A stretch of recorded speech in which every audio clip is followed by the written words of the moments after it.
Hey, welcome back to Rafael Cooking Style. So, I hope you are doing pretty well today. So, we got here a very easy salad.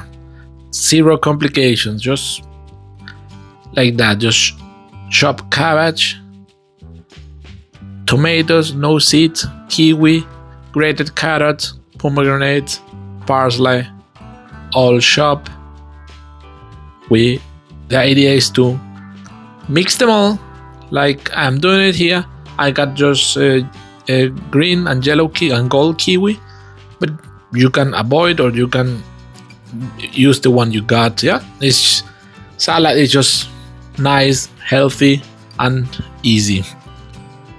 So, and now for the dressing, I'm just adding some raspberry vinegar, olive oil, extra virgin olive oil, salt, pepper, and this mango kind of syrup I got.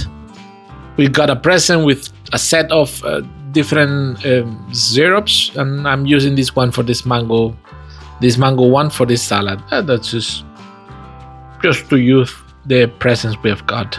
So, and as easy as it is, we're gonna mix everything together and we are just basically set.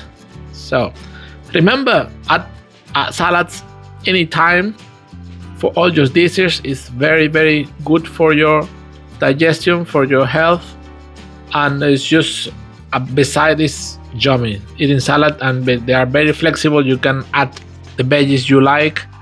And so if you like the channel, just hit the subscribe button, hit the thumb up, and see you in all the other videos I have posted here. There are several ideas for you to try them and adapt them to your needs. So take care and have a nice journey.